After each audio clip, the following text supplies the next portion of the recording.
Hi, this is Chris and this is Riding Reviews. Today we're going to be taking a ride around the block on the electric E-colt, and this is a 50cc equivalent motorbike.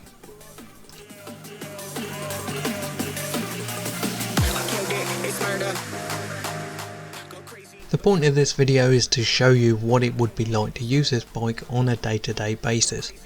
So we're going to go through a couple of different points on this. The first one would be the spec. The second point is how does an electric bike differ from a petrol bike?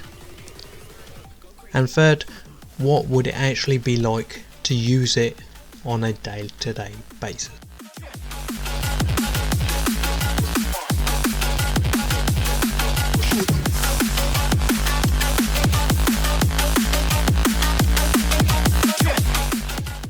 Spec. This bike is very similar to the WK E-colt 50cc and WK E-colt 125. It is a electronic version of the 50cc and will do 28 miles an hour. As you can see from this video, when we go up and down the hills, it will not go under 27 miles an hour if it's pinned. It comes with a 3-phase DC brushless motor, which comes out at 1500 watt. Now this would be 1500 watt peak, and it will be restricted through revolutions of the wheel, and that's something to do with a controller. At a later date, after your warranty is run out, you can go to China, you can get a controller off of somewhere like Geek that would be 1500 watts unrestricted. You could bolt that in fairly simply. You may have to tweak around with the wires slightly. It comes with a single lithium ion rechargeable battery, and that comes out at 72 volt. Sometimes for them to get to this sort of voltage they put several different packs in, but this is one single sealed unit. The range on it is 60 kilometers, which is about right. It's about 25 miles, and it takes 7.5 hours to charge from 100% flat to 100% charged. The speed on it is 28 miles an hour, and that is a dead speed. You will not be able to get this bike to go over that speed. It does state on the specs that it has 30 Newton meters of torque. Now this one is a little bit hard to believe for me. I don't believe it comes with 30 Newton meters of torque. For a 100 kilogram bike, if it was that 30 Newton meters of torque, you would be wheel spinning it everywhere. If you've seen my previous video, it was on the 650cc, and that one had 58 Newton meters of torque, and that was a 650cc bike. It's got hydraulic disc front and rear, upside down forks on the front, and a monoshock on the back. 12-inch wheels, which is fine for commuting around town, and the category is L1E-B.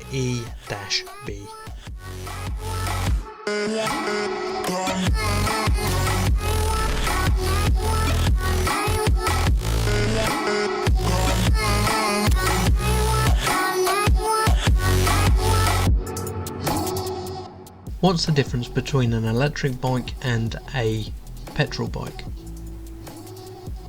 The biggest difference, I guess, is the riding style's a little bit different. So when you're riding along on a petrol bike, all the centre of mass is quite high. Reason for that is because of the all the fuel in the petrol tank is sloshing around. That's an extra 14 kilograms worth of weight sloshing around in the tank.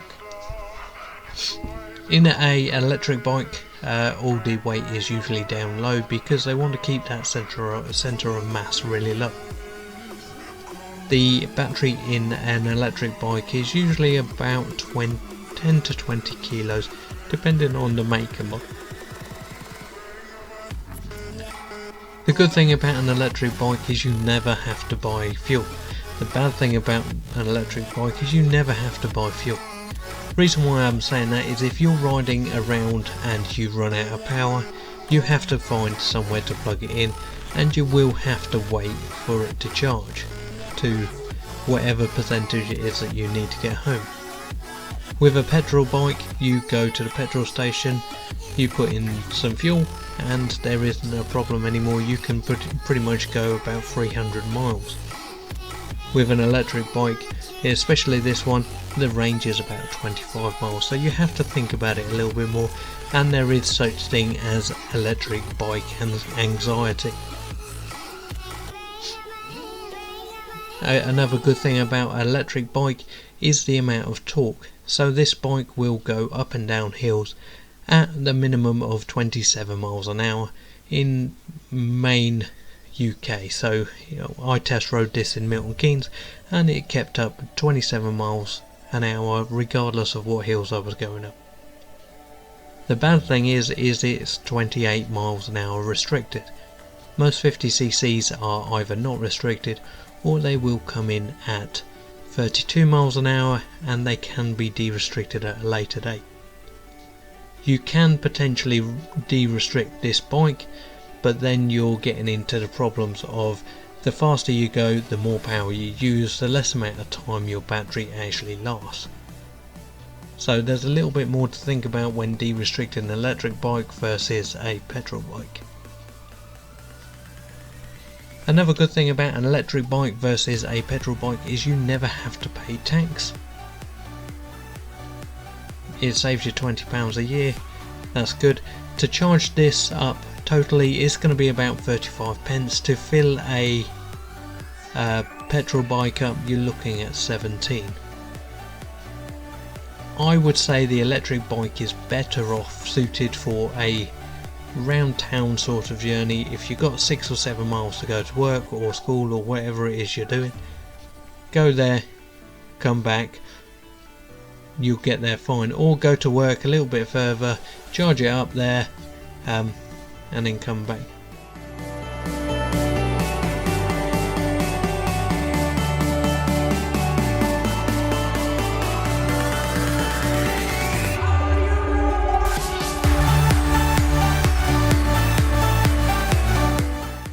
Should you go electric?